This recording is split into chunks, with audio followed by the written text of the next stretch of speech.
So we're back in Telltale Heights.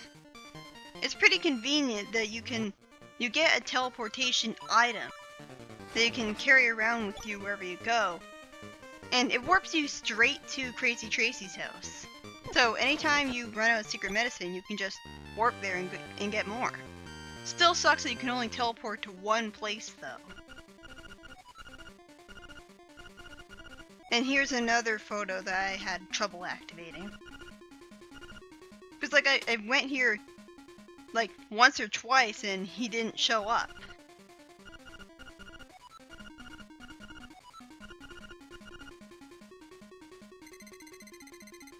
Okay, for what purpose did the monsters put her up there instead of eating her? It's the same problem I had with them kidnapping the kid in Zelda 2.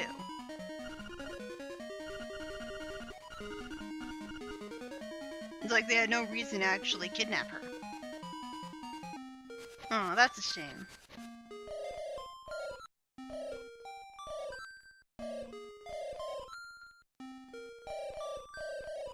I know.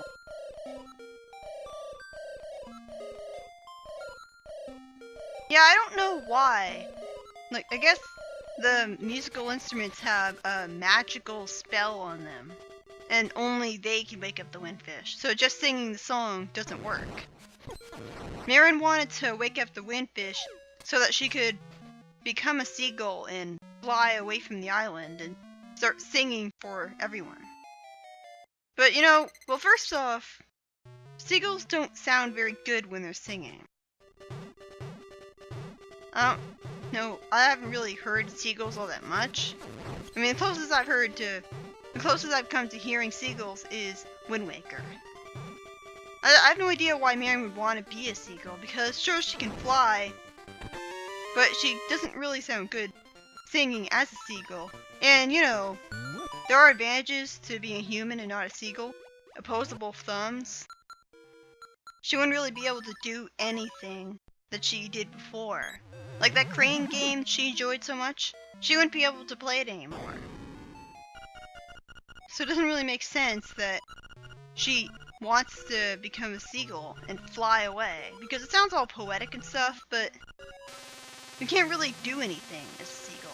And you lose all your loved ones because you can't really interact with them anymore. You'd think that she'd go insane from that. Because, spoiler alert, if you get the best ending in the game by beating the game without ever dying, you actually have an extra scene at the end where Marin becomes a seagull and escapes the island. I don't know, I think a better ending would have been for her to just be a human and she's with Link.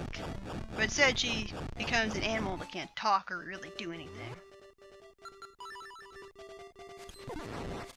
And I mentioned the crane game before, but has the crane game only been there recently? Because it's so close to Marin's house. But judging from the dialogue, Marin has only played the crane game when Link brought her to it. How could she have lived on that island for her entire life without ever playing the crane game that's like right next door? The only explanation I can think of is that it was just built recently. There's actually two ways that you can get past the turtle without defeating it. You can dig up so much treasure that it despawns the turtle, just like with Bottle Grotto and Flowers, or you can clip through it and just walk right through the head without ever bothering with the fight. For some reason I misremembered this as being the dungeon that had Catfish Maw as its theme. This enemy is a lot more annoying if you don't have a projectile weapon. Like, the boomerang makes short work of him, but if you're trying to attack him with the sword, then he's really cheap because he constantly flies away from you, and he flies over the walls where you can't attack him. He attacks you and then he tries to go away from you. He reminds me of the bosses of Zelda 2 where they would go off the screen and you wouldn't be able to do anything to them.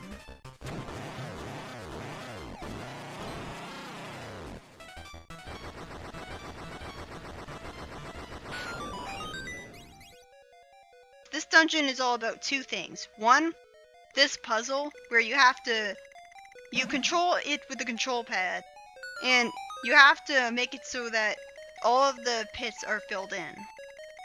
I kind of like these puzzles. They're a stimulating challenge. They're not too difficult. So there's that puzzle, and then there's you having to constantly refight mini-bosses that you already fought. That's another thing with this game. That's like there's constantly refighting mini-bosses that are pathetically easy with the boomerang, and there's that platform puzzle. And the platform puzzle is pretty unique for this game. For the Zelda franchise in general. You don't really see puzzles of that specific variety very much. This game has a good failsafe in it where there are two different ways that you can learn the Ballad of the Windfish. You can learn it the way I showed you, or you can potentially learn the Ballad of the Windfish from Arin after you've already taken her to Animal Village. Which is good because the Ballad of the Windfish is necessary for beating the game. It would suck if you missed out on it. And yeah, it doesn't suck that it sucks you in and then takes you back to the entrance of the dungeon. What were they thinking? Like, that doesn't seem like... That sounds just needlessly irritating. I had to backtrack through the entire dungeon all over again. And some of the mini-bosses respawn. So you have to fight them again. Although the boomerang's not that big of a deal, but still.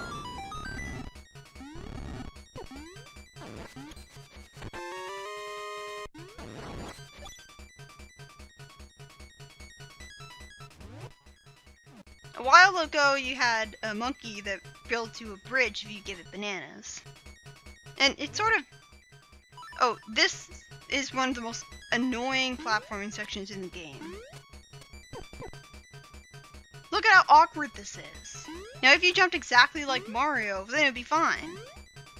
It's so awkward trying to do precise platforming with the kind of jump controls you have. You have so much momentum, and sometimes you jump too far, and sometimes you don't jump quite enough.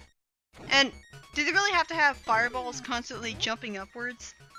Isn't that puzzle difficult enough? Anyways, I'm not really sure how the monkey that builds a bridge for you can even talk, because he does say a few words. Is he like the walrus from Animal Village? I'm not really sure how he could build a bridge at all. That's part of the quirkiness of this game. Because the Kiki the monkey from Link to the Past I could sort of understand because he's a transformed, regular human being. And I hate this boss. And I don't really see the point of having to refight bosses you already fought. You already proved you could beat him the first time. You'd think that Zelda 1 would have done away with this. But this game harkens back to Zelda 1 in a lot of ways, because they're both 8-bit. And there was a castle that we went through earlier, but Koholint Island is never really stated to be part of a kingdom. Like, they just act like the castle area is more of a villa for a rich guy.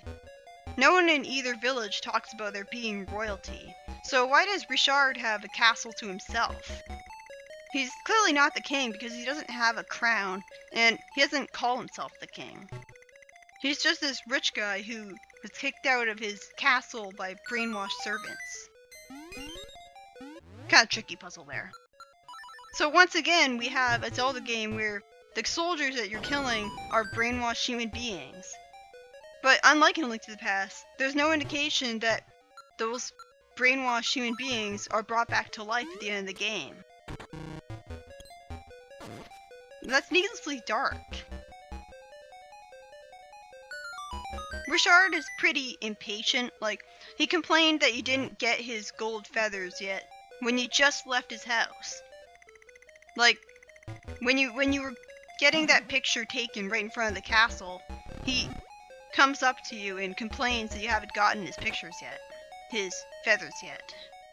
He's also implied to be a coward, like the reason he doesn't get his gold feathers back is because he's too afraid. But I don't blame him for being afraid because it doesn't look like he has a sword of his own. So I don't know really how I don't know how he could be expected to deal with his brainwashed servants if he doesn't have a weapon.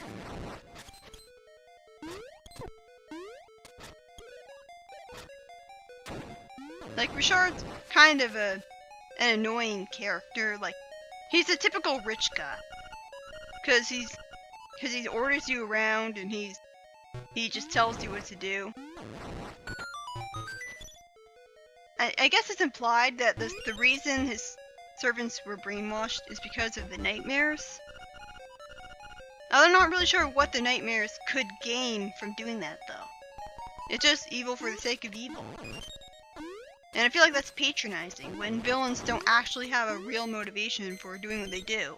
Aside from, I guess, they're insane. All of the floor here is breakable, so you gotta be careful. You can't stay in it for too long. Don't try to defeat those guys from the floor, because the chests that they spawn will be on the upper level, and when you leave the screen, it'll disappear. So you have to defeat them by throwing bombs at them from above. Oh, great. I got secret medicine, but because you can't hold more than one secret medicine, that chest was completely put to waste. Why can't you have more than one secret medicine? Was it technological limitations? Bullshit. I mean, I guess having 2 fairies would be overpowered, but oh wait, you can have multiple different fairies in a bottle in every other Zelda game, so it's not a ridiculous idea. They just decided to arbitrarily restrict you for some reason.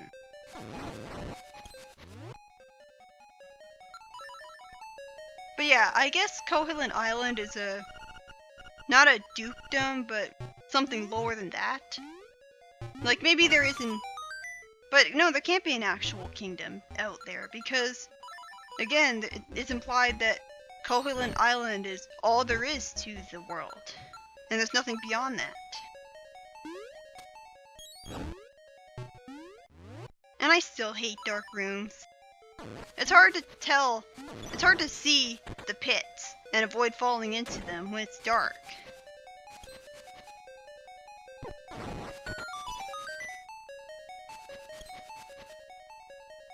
Right outside of Richard's house is a bush maze, and there's actually a way that you can bypass the bush maze.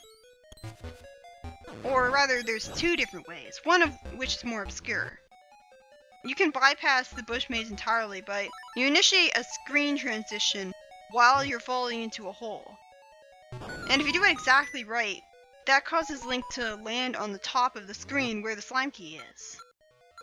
That's not the glitch that I show off.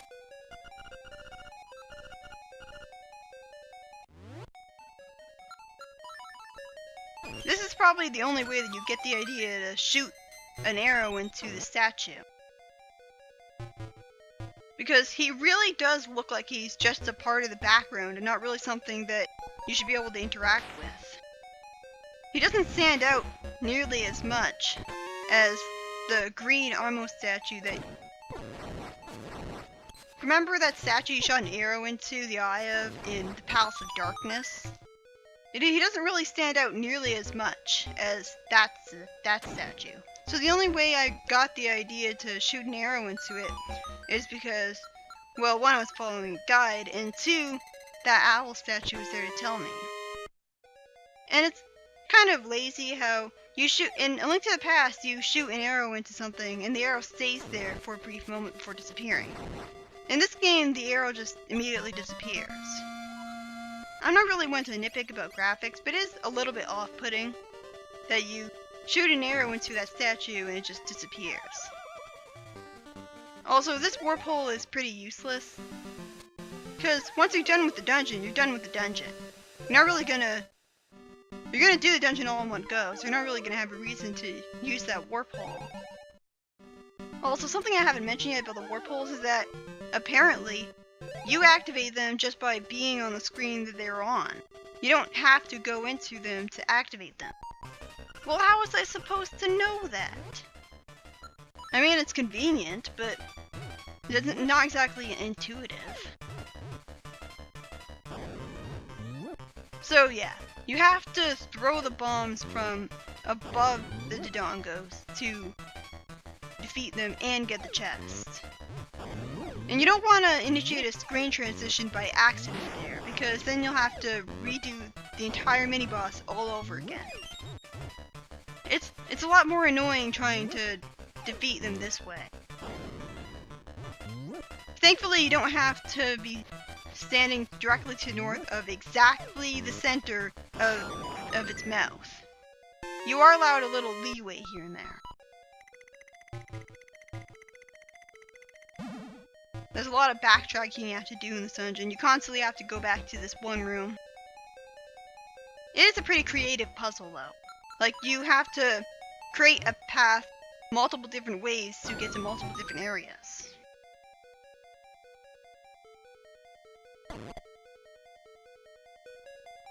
When I unlocked the third dungeon, I tried to show off how you can unlock it from north of the keyhole. It turns out that I was doing it wrong. You can unlock the third dungeon from the north side by standing just to the northwest of the keyhole, with your sword charging up. Because when I tried it, I was standing directly to the north of the keyhole. And so, there's something in the way. But if you stand to the northwest of that keyhole, then you'll end up unlocking it that way, because you sort of clip into it. It's kind of unintuitive, but... well, I guess it's nice to know, but I'm not really going to be going back to this game afterwards. Also, it's kind of annoying to screw up that platform puzzle, because then you pretty much have to play the Mambo's Mambo and go all the way back to the entrance of the dungeon to do it again. Because you get stuck on the eastern side and you can't do anything. So you use the hook shot from the higher route, and then you get all the way over to the keyhole block.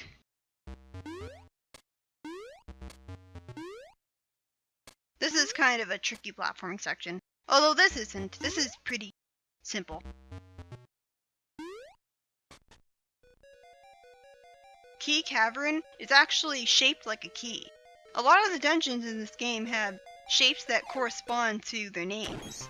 Like, Bottle Grotto is actually shaped like a bottle. It has the empty space of the dungeon being the center where the inside of the bottle would be. Like, there's no rooms in the center of Bottle Grotto's map. I hate this boss. Like, this boss is so annoying. When you attack it from the front, it's completely invulnerable because, for some reason, it blocks your attacks when you attack its boxing gloves. So you've got to wait until it either exposes itself and it becomes vulnerable by... it either backs away, preparing a punch, and that's when it's vulnerable. But it took a while for me to get rid of it. It's a pretty annoying boss fight. I like how when you destroy the mini-bosses, they create a convenient way to warp immediately back to the entrance to the dungeon. Although by this point it's pretty pointless because you have the Mambo's Mambo already, so you can just warp whenever you want. And we finally got the Fire Rod, or the Magic Rod as it's called here for some reason. Like, you'd expect something called the Magic Rod in a Zelda game to have, like, multiple different elements to it or something.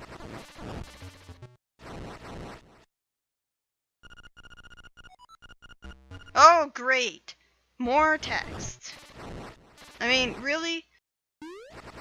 It's ice. I think I would have gotten the idea that it's cold. But yeah, I love the Fire Rod. And if you use glitches in the original version of the game to get the Magic Rod really early, then it pretty much breaks the game. Because you can fire it... there's no magic meter in this game at all, thankfully. So you can just constantly use the Fire Rod over and over again with no consequence. And it throws the projectiles so far. It's such an awesome weapon. And here's how you cheat past that mini-boss. I showed off the best way to deal with it there.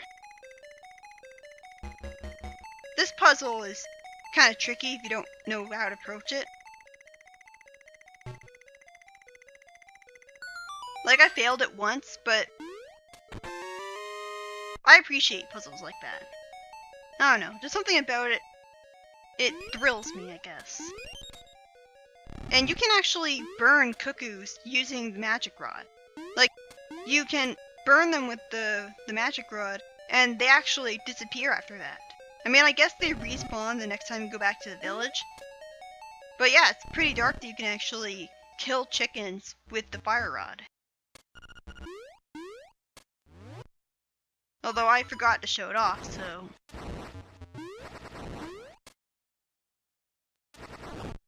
I hate this puzzle. This is such a tight, precise jump.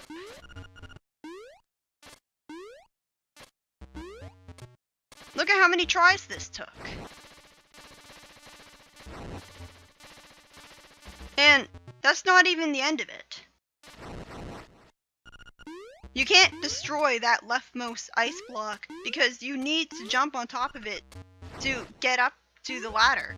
Because your jump is pathetically gimped. I'm pretty sure even Zelda 2 Link has a higher jump than that.